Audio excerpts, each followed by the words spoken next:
Caitlin Clark walked onto the court that night with the kind of intensity only legends carry. The lights were bright, the crowd was on its feet, and she was doing what she does best, putting on a show.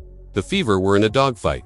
The scoreboard kept swinging back and forth. The atmosphere was playoff level, and yet she didn't flinch. Every time the ball touched her hands, you could feel the energy change. It's like everyone knew this is Caitlin's moment. She had been unstoppable. Most of the game, deep threes, behind-the-back passes, fearless drives to the basket. That signature swagger, the ice in her veins, the poise under pressure, was all on display. She was carrying the team, as usual. You could see it in her eyes. She wanted this win. Bad dot. And then came the moment. 40 seconds left. Game on the line. Fever down by 2. The ball was in Caitlin Clark's hands. Of course it was. Everyone in the building knew she was about to make something happen. She came off a screen, planted her right foot hard, and exploded toward the elbow. But she stopped. Just like that, everything froze. Her stride broke. Her head dropped. Her hand instantly reached toward her inner thigh. No contact. No foul. Just something internal, something not right. She tried to take another step, but it was clear. Something was wrong. Her face told the story. Not panic, not anger, just pain. A deep personal kind of pain. She took a breath, hoping maybe it was just a cramp, maybe it would pass. Maybe she could shake it off. She couldn't. She looked to the bench, just a split-second glance, but that was enough. The coaches and trainers knew she was hurt, and not the kind of hurt you walk off. Still, she tried to stand tall. She dribbled, once, then twice, trying to mask the limp, trying to pretend like nothing had happened, but her body didn't agree. She winced, dropped the ball, and crouched low, clutching her groin.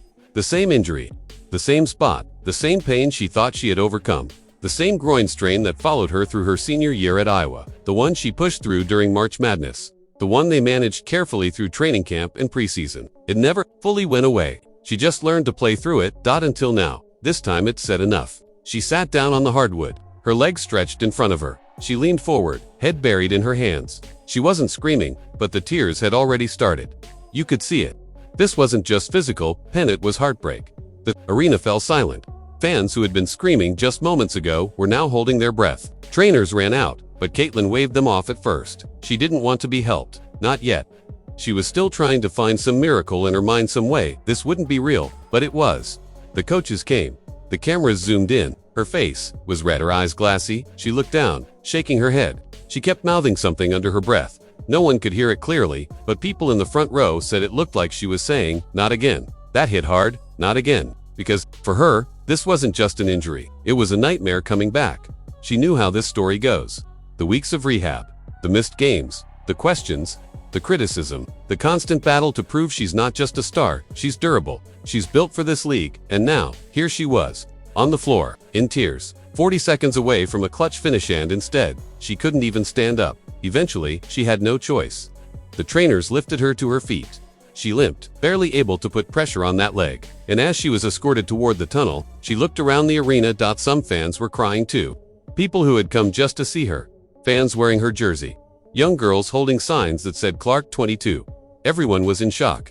It didn't feel like a normal game anymore. It felt like something tragic had happened as she disappeared into the tunnel. Her head was down, and the towel covering her face couldn't hide the emotion. She didn't want to be seen like that. She's Caitlin Clark. She's supposed to be tough. She's supposed to finish games, not be carried off during them. Back in the locker room, it was quiet. The trainers examined her immediately. They didn't speak to the media. They didn't need to. The look on their faces told the whole story. It was serious enough to be worried. And Caitlin, she sat there silently. Ice already wrapped around her groin. Shoes off, legs elevated. Just staring. Not at her phone. Not at the TV. Just staring into space. Because when you're someone like her, the hardest thing isn't the injury. It's the stillness. The quiet, the feeling of being powerless. This is a girl who's been running since high school, dominating every gym, every arena, every stage, always moving, always in control. Now, she couldn't even jog. Social media exploded. #ClarkDown started trending. SportsCenter replayed the footage on loop.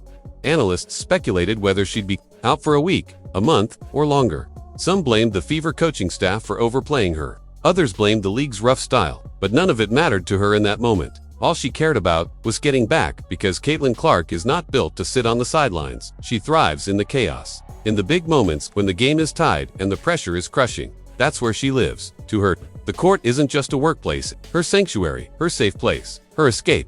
So, when she gets pulled from it, it hurts more than the injury. She finally spoke to the media the next day. It was a short interview, no drama, no excuses.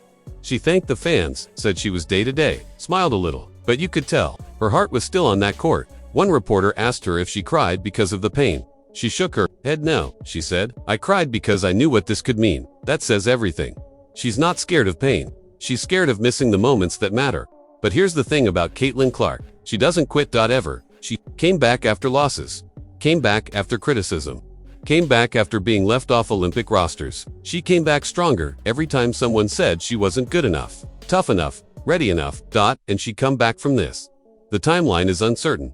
Maybe a week, maybe 2, maybe longer. But one thing is clear, when she returns, she's going to make sure everyone remembers who she is. She'll be sharper, smarter, even more locked in. And when she hits that first 3 after coming back, that arena will erupt like never before, because Caitlin Clark isn't just a player. She's a movement, and movements don't stop, they evolve. She might have walked off the court in tears, but she returned with fire. And if you're still doubting that, then you haven't been paying attention.